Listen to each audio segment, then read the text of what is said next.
Hi everybody, I'm Cassie. Welcome to my channel. And I'm going to be honest with you, I don't want to make this video. I want to be outside sleeping in the sun like a cat because it's 80 degrees and gorgeous out. But I'm here making a video today because I have a very important book I want to share with all of you.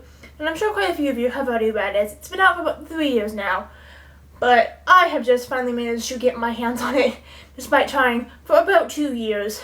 So I want to talk about this beautiful book. So if you haven't guessed, the book I am talking about is I Am Malala, the girl who got shot by the Taliban. I originally tried to start reading it about January 2015. The school had a copy of it. And so I started reading a few pages, then I turned it into circulation, and then the book literally disappeared and I never saw it again. So I finally managed to get a copy of it for Christmas. There is a cut on my foot that is distracting me. Where did that come from? Okay, anyway. Malala. I'm just going to call her Malala.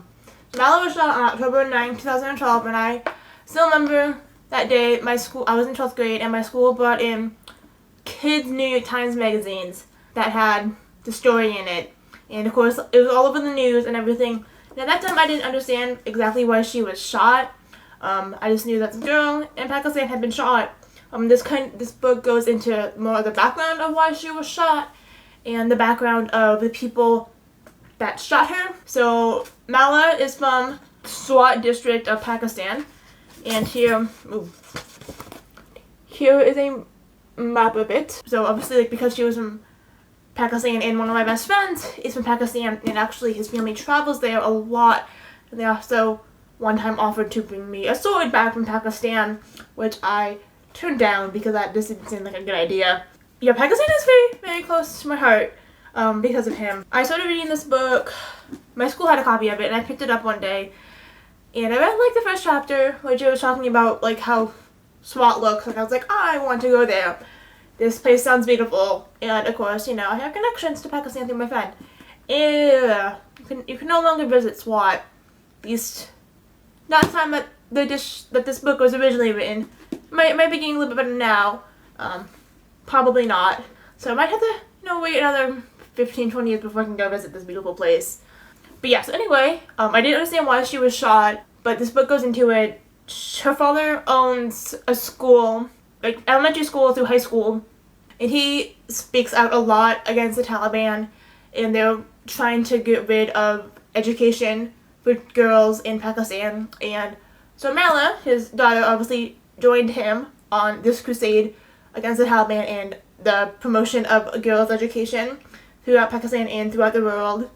And because of this was why she was targeted when she turned 15, which in SWAT is when you are legally an adult, I guess, of Pakistan. Before she won the Nobel Peace Prize, she had done an anonymous diary for BBC as Goal, New York Times documentary when the Taliban was closing the women's school that her father owned, and so they followed her for that. And she had won the Pakistani Youth Peace Prize and multiple other education and peace-like prizes throughout the world and Middle East. And so that was actually why the Taliban went after her. And so I read this book in about 5 days total. It took me about 2 weeks to actually read the book because I read the first half of the book in about 3 days, and then it got to a part that was just my favorite book is Escape from Prison Camp 14. I read that book when I was 15. That book did not make me cry as much as this book did. I really texted my friend who's from Pakistan and was like, I didn't cry this much in Escape from Prison Camp 14. How can people be this horrible? And he's like, yeah, that book makes you cry. So I put it down for a week and picked it up Sunday night when I was flying home from Kansas, and I read the rest of the book in 2 days. So the first half of the book is a lot of the history of Pakistan and a lot about her father's life and her life as a young child. And so in the history of Pakistan, they talk about the government turmoils and their wars and how in the 80s the America came in and kind of used them to fight Afghanistan and Russia, who we were fighting with at the time. Then, other problems with that and the problems with prime ministers and presidents. They actually had a woman president in the 80s. Which I can't believe because America still hasn't had a woman president and probably not going to get one even though Hillary Clinton is running. Though, possibly she could win. What? How can a strictly Muslim Muslim country can elect a woman president, but we can't. I don't understand. So yeah, that's amazing. And then the turmoil with her, and then how Taliban came in from Afghanistan into this area of SWAT because it's so cut off from the rest of Pakistan's government, and how they took it over with a radio show, and you get them to like you first and they go with your ideas, and then you kind of, go radical, and that's how the Taliban took over this area, which is kind of very sad because they're talking about how they were bombing schools and killing people, and I couldn't do it, and then I picked it back up, and that was where it went more into Malala's life, up to the shooting, and then after the shooting. It was amazing, because, she's been working for women education throughout the world since she was like 10. In 10, I was trying not to go to school and figure skating and playing video games and still couldn't read. And by this time, she was already literate in, I think, 3 different languages. This book made me realize how lucky I am to live in America. And while America does actually have a high illiterate rate, which people don't realize what we do, the fact that we can go to school, my bookmark just fell out, which is The Sorting Hat from Harry Potter. Another book that I'm lucky enough to be able to read and not have it, the government ban it and all that other lovely stuff that happens all throughout the world. I finally have a female hero, Madame Curie, who, is also my hero.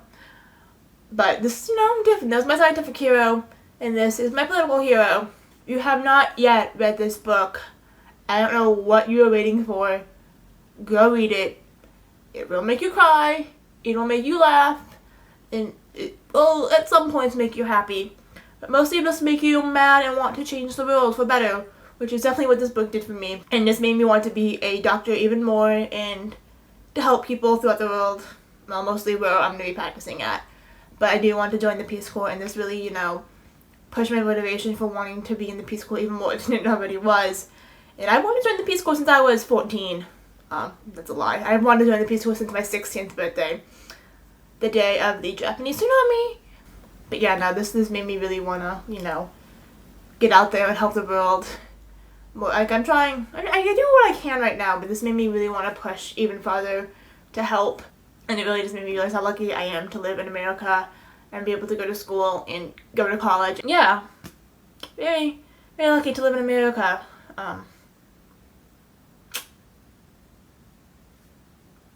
Peace.